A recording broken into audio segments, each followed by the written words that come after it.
주영 의장님께서 저보다 훨씬 선배신데 저를 맨 첫 번째로 세운 이유가 아마도 이전에 제가 복지국가 소사이어티 7년 동안 이사장을 맡았던 처음 창립연구로서 시작을 해서 이사장을 맡았던 그 이유 때문인 것 같습니다. 오늘 이렇게 추운 날씨에 여러분 많이 와주셔서 감사합니다. 복지국가당의 창당을 진심으로 축하드리고 환영합니다. 역사적인 이 자리에서 제가 축사를 할 수 있게 된 점 참 크나큰 영광입니다. 오늘 우리의 현실은 소수의 기득권층이 모든 권력과 이익을 독점하여 중산층은 무너지고 서민의 삶은 파탄 지경에 이르렀습니다. 지금 이 사회를 장악하고 있는 승자독식의 신자유주의 경제 질서를 북유럽 여러 나라들이 만들어온 삼인주의적 국가조정 경제 질서로 바꾸지 않고서는 이러한 사회적인 모습을 타파하기 어려울 겁니다. 그리고 이러한 경제 질서를 바꾸는 일은 현재의 영미식의 다수제 민주주의로부터 유럽 대륙식의 합의제 민주주의로 정치제도를 개혁하고 모든 주권자의 의사가 가감없이 평등하게 반영되는 대정치제도를 만들어서 진정한 민주주의를 실현하지 못한다면 이러한 변화 역시 기대하기 어려운 일입니다.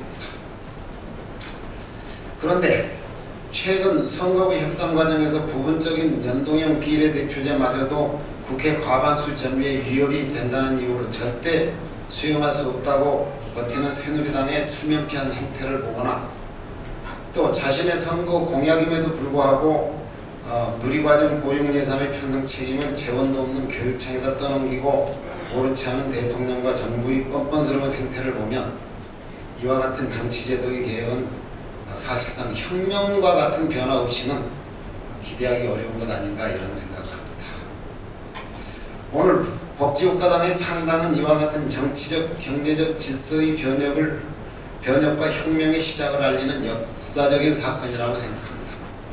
2007년 복지국가 소사이어티 창립 이후 우리들은 보편복지 담론이 전 사회적으로 확산되고 정치권에서도 시대정신으로 수용되는 것을 보아왔습니다.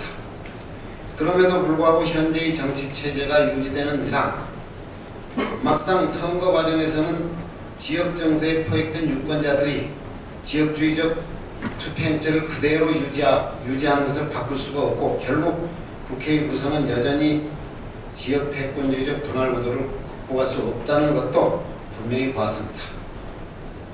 국회를 점령한 저 사람들이 자발적으로 정치제도를 바꾸어서 서민과 노동자, 농민을 위해서 자기들의 이익을 양보한다거나 또는 국민의 행복을 위해서 스스로 희생하고 봉사하는 일은 절대로 없을 것이라는 점도 분명해 보입니다. 그러나 국민의 대다수가 분명한 의지와 목표를 가지고 정치 질서의 변혁을 요구하고 이러한 요구가 정치적 조직화를 통해서 분출될 경우에는 정치권도 결국 혁명적 변화를 수용하고 변화에 순응할 수밖에 없다고 생각을 합니다. 지금 이 사회가 너무나도 참담한 까닭에 새로운 정치 세력에 대한 요구와 혁명적 변화에 대한 갈망이 그 어느 때보다도 높습니다. 그리고 오늘 출범하는 복지국가당이 곧 오늘 이 사회가 요구하는 새로운 정치 세력으로서 이러한 변화의 동력을 만들어내고 청장년 진보 지식인 노동자들을 조직해서 정치적 성취를 통해 혁명적 변화의 역사를 써나갈 것이라고 생각합니다.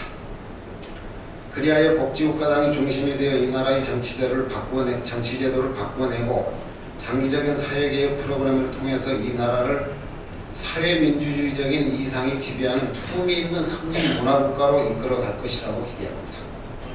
아무쪼록 복지국가당의 미래에 무한한 발전과 영광스러운 성취가 함께하기를 기원합니다. 다시 한번 복지국가당의 창당을 축하드리고 이 창당에 매진하는 여러 선생님들 그리고 많은 창당 발기인 선생님들 여러분께 깊은 존경과 찬사를 드립니다. 감사합니다.